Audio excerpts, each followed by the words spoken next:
This project's goal is to address the importance of urban green spaces in the revitalization of downtown Birmingham. Parks have been an important part of the city since the original park plan for Birmingham was created in the mid-20th century. People all over the city are striving to stay true to this plan and its original intentions. 3 parks in particular have used this plan as much as possible in their design and intended uses. These parks also represent the history of our city and its plan for the future. We will examine George Ward Park, Railroad Park, and the Jones Valley Urban Greenway as examples of how this original plan for Birmingham is alive and well today.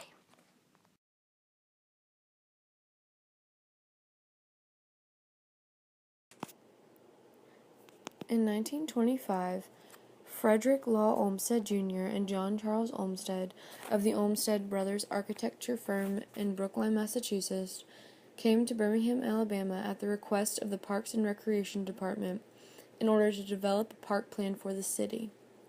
Birmingham wished to transform itself from an industrial center to a pleasant place for its nearly 200,000 residents to live. The brothers claimed that urban green spaces provided places for residents to come together and enjoy the outdoors. They strongly believed parks were essential to the mind and body health of people in cities, keeping them in touch with the natural elements of the earth. The park was first established as Green Springs Park and was to remain as natural and untouched as possible. Though the brothers developed a comprehensive plan for Birmingham and the implementation of green spaces, only a few parks were actually created. In 1952, the park was renamed after former Mayor George Ward, who was a strong advocate for the national City Beautiful movement and urban cleanup. Currently, the park hosts the city's first dog park, as well as an extensive disc golf course. The latest project has been 5 years in the works with Henry Hughes at the Botanical Gardens and the Little Garden Club and the Red Mountain Garden Club. Henry has been gathering seeds from here in the park, germinating them in the greenhouses at the Botanical Gardens, and potting them up, and then bringing them back over here. And in the fall, we have a service day and we plant. And the project has been so successful that it is now being used as a model elsewhere. We've started Avondale. We did Avondale Park last fall, and we'll do it again. And some of what Henry is growing will be planted in the Pratt City, North Smithfield neighborhood. Some already has been, some more is going to be as they get bigger, to replace the trees that were damaged by the tornadoes. Our next phase of the project is on the eastern end of the park, below Idlewild Circle. I've written a grant for the neighborhood to the Alabama Power Good Roots Foundation, and they give you money only to buy trees. And you have to come up with in-kind services or other funds for anything else you need. And so we hope to buy 25, that doesn't sound like much, but good-sized trees, 3 to 5 gallon size, and that's a lot. They are heavy. And the neighborhood's contribution will be to use neighborhood funds to buy tree gators to keep them watered. And the city is going to provide the mulch, and I'm hoping they're going to provide 2 strong men to help us with an auger to dig the holes, because it's awful. The dirt over there is not dirt, it's rock, it's chert, it's washed away, it's terrible. But they'll be big enough to make a statement and be big enough to make a difference and be recognizable as heavily used, not just by folks in this neighborhood, but across the city.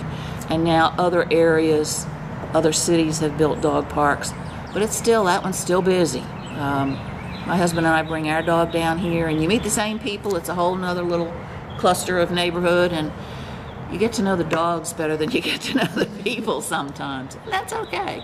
So this is a great asset to the city of Birmingham, and the people that use it, the disc golfers, who are both a blessing and a curse, they pick up trash, and they, in large measure, are responsible for keeping the bums from camping out on the hills. Like I said earlier, they sometimes view it as their golf course rather than as our park, but they also pitch in.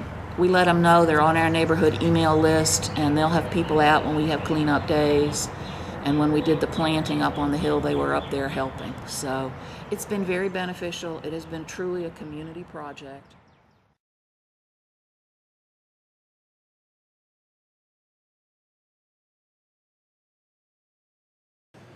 This was a long gestation in terms of an idea.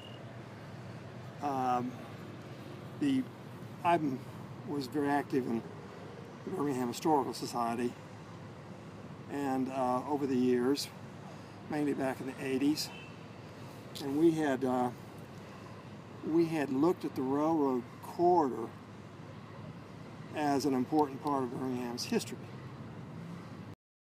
It finally gained some traction. It was because of a young group of people. It was a young leadership group related to the Chamber of Commerce at the time. And a young woman who worked at Southern Progress, where I worked, called me and said, we need a project for our young leadership group. I said, well, take on the railroad corridor tracks. So we had, Birmingham historically, we had done some publication about Birmingham's industrial history, and its earliest history was industrial. And a lot of people don't think of that as history, but it was the reason for Birmingham to be. And so Birmingham Historical Society started making the argument that somehow that history in the railroad corridor ought to be recognized. Of course, we already had Sloss as an anchor. But we didn't really have in mind, especially a park. We were thinking more of an interpretive trail. That's how it came, and finally it got officially formalized. The city owned the land and still owns the land, but the park, money was raised. There was public money and private money, probably about 50-50 share, for a total of about 23 million. So it was actually it wasn't that expensive considering the impact it's had. The design is very exciting. It was I should say a little something about the design, because it's a new landscape language. The Olmstedian tradition that came out of Central Park and Frederick Law Olmsted Sr. and grew into something that's still very viable today, which is a recreating nature, or taking a natural site and enhancing it. It's a work of art, but it's still nature inspired. Well, this is a new language in landscape architecture, represented by Railroad Park. It's been going on now for about 30 years, maybe a little longer, and I think you could probably describe it as a more abstract landscape expression, natural. But instead, it embraces the railroad. And that's what the difference between this kind of new language is. It has a cultural expression as well as an abstract use of landforms and other kinds of elements, so that it's expressing the history of the place, and the history of this place is industrial. One of the great things in watching the park in action, to me, is how many ways there are for people to be in the park. Mm-hmm. If you're on a weekend, I think you'll see that. It has, I think, 9 acres of just open green, so it's a good place for people to just do pick-up ball games and fly kites and play with their dogs, do frisbee, all those sorts of things.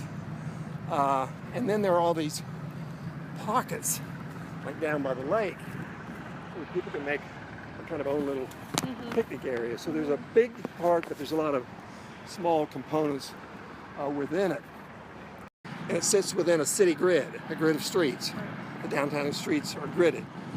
And it recognizes that, so that wherever a north-south street hits the edge of the park, there's a plaza that kind of celebrates that connection. And the local landscape architect was McNally Land Design, a local husband and wife landscape architecture firm. And Leanne McNally was the partner, local partner with Tom Leader And they worked on the whole park, but they focused on the plant materials and also the water system. They're very good at this recirculating water system that is used in the park. There's a new name for this neighborhood now. It's called Parkside. So it shows the power of Railroad Park generating an address, a place where people would want to live. So it's a 6-story apartment building that will extend that full half block. And so it's going to be nice to have people actually looking out in the park, because that actually makes the park safer too for everybody.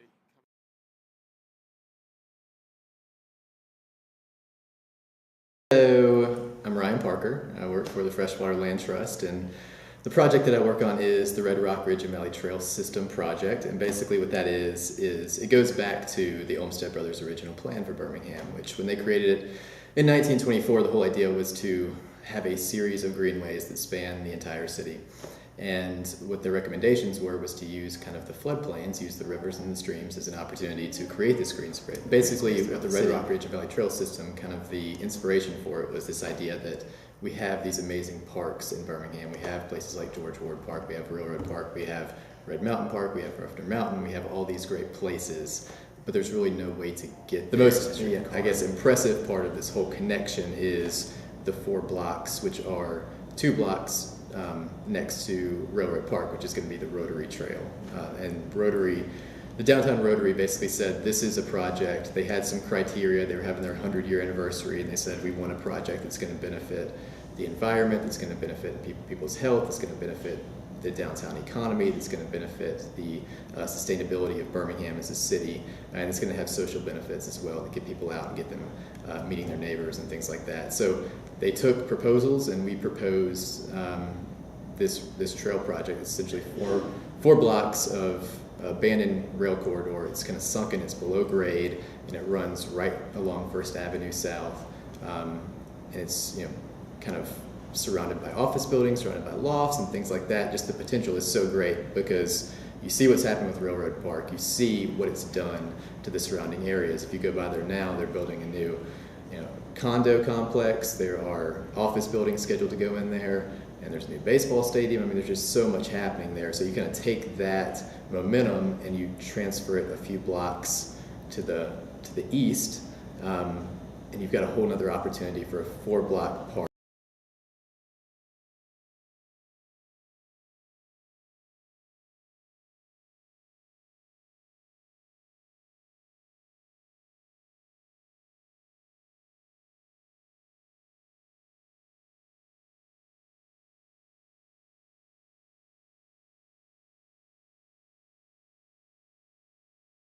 Complements what Railroad Park is doing downtown, but it also builds into this whole idea of connectivity and taking Railroad Park closer to Sloss Furnace. It's off-street, it's safe, and then once you have that connection from Sloss Furnace to Railroad Park, the connection from Railroad Park to the Crossplex is going to be just as important, because it allows cross-country meets to actually incorporate some of that, get them downtown. So the whole idea is to kind of draw people downtown and keep them moving. Like if people come downtown, they just go to Railroad Park, that's good, and it's good for that kind of pocket of Birmingham, but it needs to spread. Like what's happening in Railroad Park needs to not just stay in this little area, it needs to expand outward. And that's what some of these trails and these bike lanes and these sidewalks and some of the signage that's going to go in that kind of directs people of, hey, you're at Railroad Park now. Like if you walk 5 minutes, you're going to be at something that's hopefully going to be equally as cool, and people will start moving around. And when you get that, you get kind of this vibrancy, which is what we're kind of trying to capture, and we're trying to create the downtown, and work in those businesses to live here and like what they're surrounded by. You have to have parks and trails, and that's why we're trying to have it downtown, but we're also trying to branch it out into the neighborhoods and branch it out into other cities, so that ultimately we have just a really cool kind of comprehensive, meaningful trail network throughout Jefferson County that people can enjoy. It'll be an attraction for people here locally that they want them to get out and help them be more physically active, but also something that we can be proud of at a national level, because the potential for what we can create here is just so awesome. Overall, urban green spaces in Birmingham not only help with the appearance of the city, they also play a vital role in building a sense of community. Though the Parks and Recreation Department of Birmingham maintains many parks over the city, many are funded and expanded through citizen action alone.